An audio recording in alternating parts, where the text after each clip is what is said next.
Who will you trust? Nevada casino operators whose specialty is sleight of hand, or our nation's foremost financial expert, Warren Buffett, who truly cares for the future of Nebraska? Well, there's no way that the citizens of Nebraska won't be losers if you have casinos here. People get into impossible situations when they get addicted to something like that. And some people will opt for crime, some will opt for bankruptcy, you know, some may commit suicide. Vote no on all casino gambling initiatives to keep the good life in Nebraska.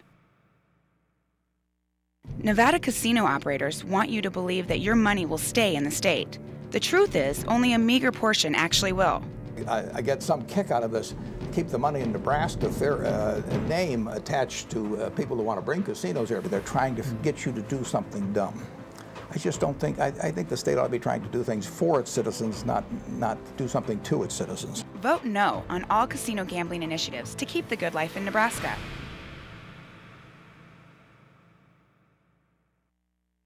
Pro-gambling advocates say gambling is good for me. Who are they kidding? I'd never gamble away my family's financial security. Those are the letters I get. These are people that have been tapped out. It's all gone.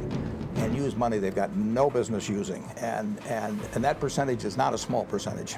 They don't have to spend on food and toys for their children and movies and everything else. I often advise them just to take bankruptcy. I mean, they don't really have an alternative. They're in so deep. Vote no on all casino gambling initiatives to protect Nebraska's good life. Hi, I'm Nancy Osborne. As a mother and a grandmother, I'm making a personal plea that you stand with me and vote no this November to keep casinos out of Nebraska. Some say they want to keep the money in Nebraska. The truth is, most casino profits don't stay in the state. They make a U-turn and head straight to Las Vegas. Nebraska is a wonderful place to live and raise a family. I know that firsthand, but the facts are, if we approve casinos, that could all change. Please protect Nebraska's good life. On November 2nd, vote no to all initiatives on casino gambling.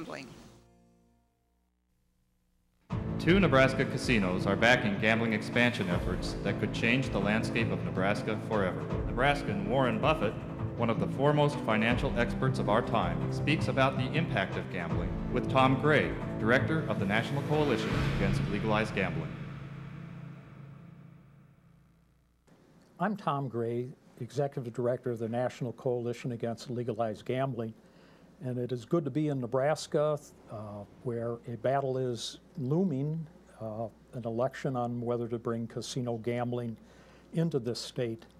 And we can think of no one that we'd rather have a conversation with about that than Warren Buffett, who has, over the years, earned the respect not just of Nebraskans, but people in the United States for his ability to look at the economics of the country and to build really on the solid ground. Warren, it's good to be with you, and thank you for sharing with us today. We're glad to have you in Nebraska, Tom.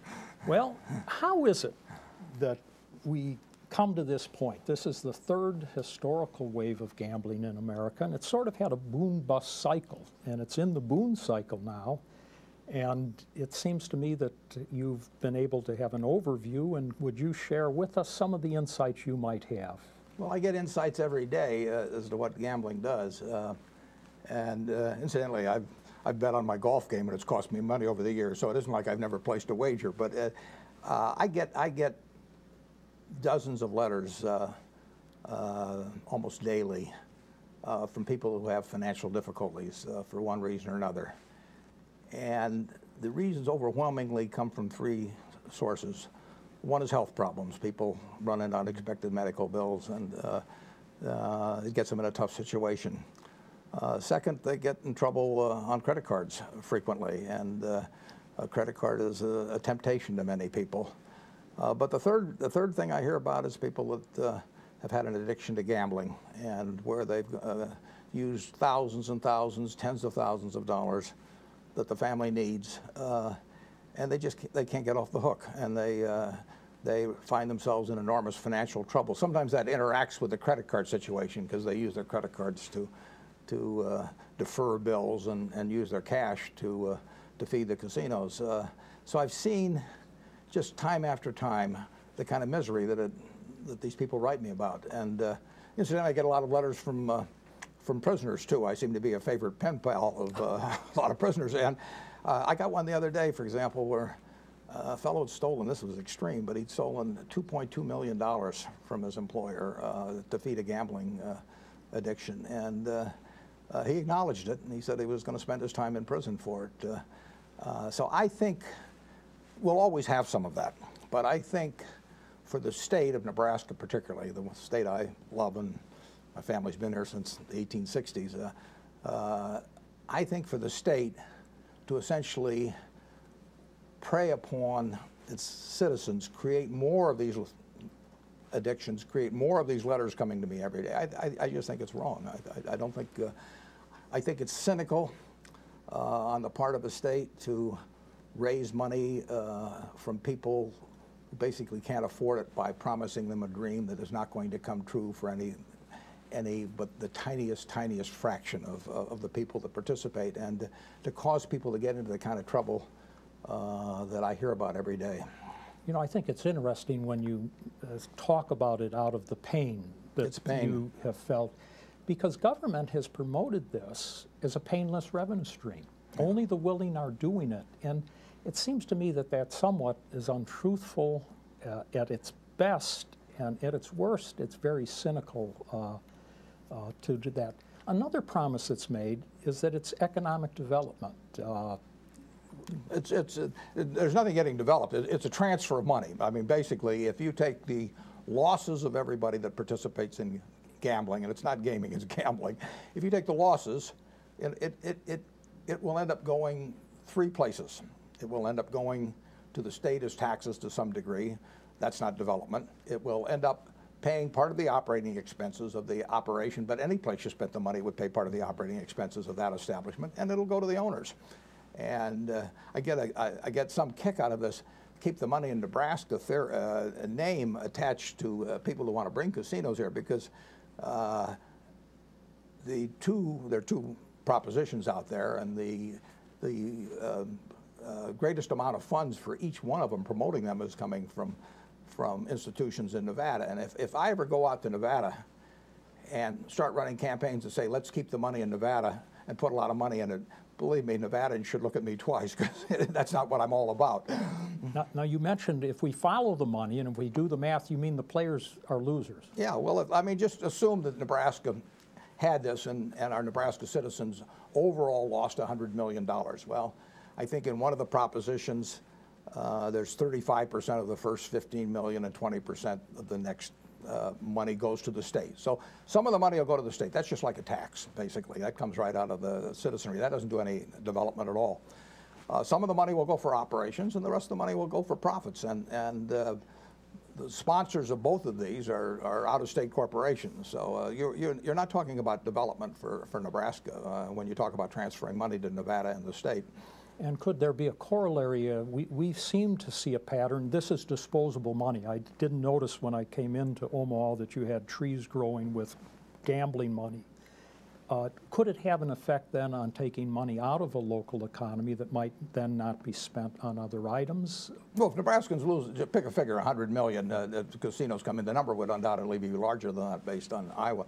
But if they lose 100 million, I mean, that's 100 million they don't have to spend on food and toys for their children and movies and everything else. I mean, those are the letters I get. These are people that have been tapped out. It's all gone.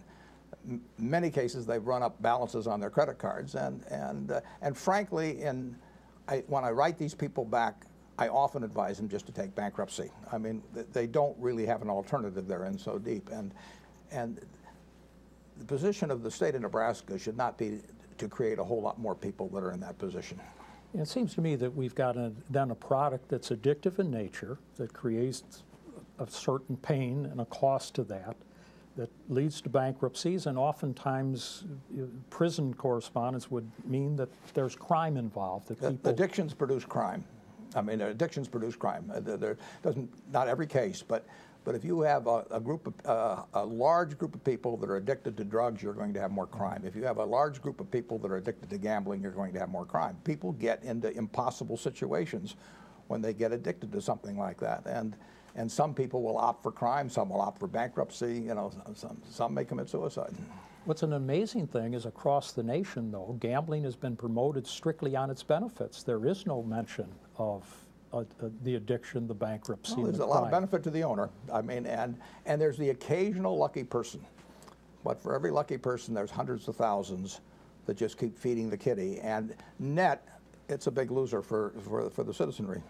You know, my sense is that you understand money, you understand human nature. I hope so by this time. I'm 74. Well, and you've got a track record that certainly anyone that owns stock in your company would be very happy with that record. But let's assume human nature would be that if a person was losing, they well might decide to chase that loss. In other words, if you're behind and you can make it up in one lucky pull. On the other hand, if you win, there's a certain thing that clicks in that I might be able to win more. Yeah, well, most people, that's what they used to say in the old days at the racetrack, that nobody goes home after the first race. You got the losers who are trying to get even, and you got the winners, a lot fewer of them, who are feeling lucky, and nobody goes home after the first race. And that's the nature of gambling. I mean,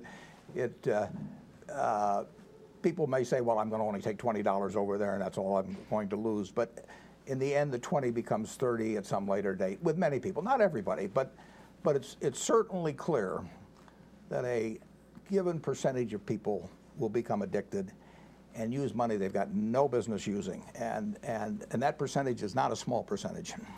You'd be implying then that there's a certain value construct that you would apply in terms of evaluating a product or a business, because certainly if to own a casino is the license to print money almost.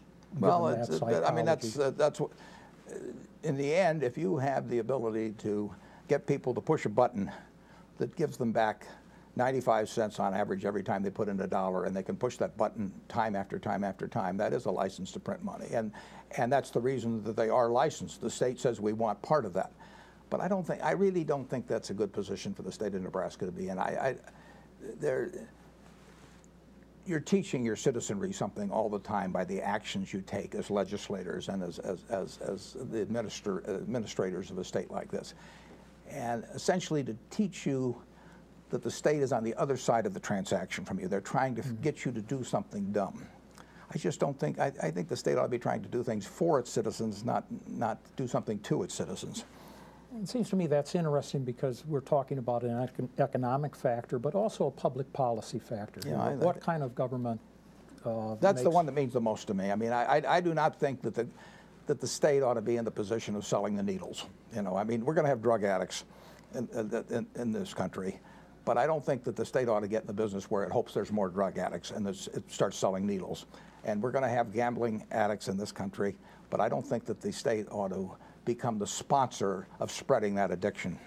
I think it's good for citizens like the people that have been trying to fight the spread of gambling to hear what you're saying, because so often we feel very outnumbered, that we're up against not only the gambling money, but the political muscle that they often employ. But you're really saying that if you look at this in the dollars and cents and apply some common sense to it, that citizens become losers in this transaction, and our children and our grandchildren, well, could pick up the tab. Well, there's no way that the citizens of Nebraska won't be losers if you have casinos here. These are not run as eleemosynary institutions. They will owe a bill to the state, they will have operating expenses, and they're going to want to take home a lot of money.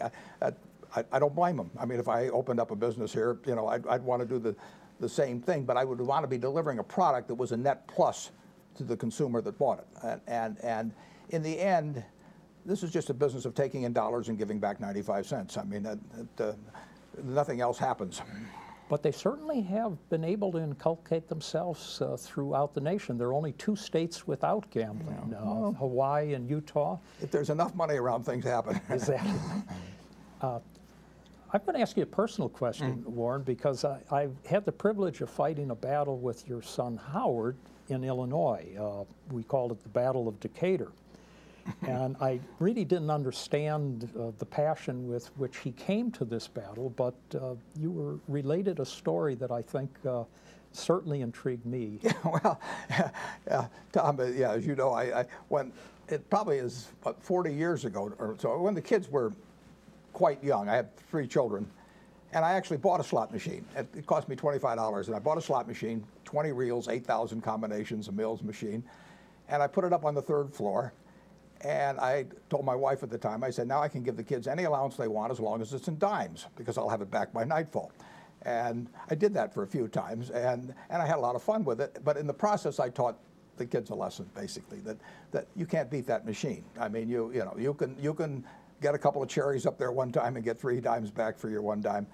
But I had that particular machine set so it only had about a 70% payout because I wanted them to learn the lesson fast. And all 3 of my kids learned at an early age that in those days you pulled the handle, that pulling the handle of a slot machine might have been good exercise, but it was bad economics.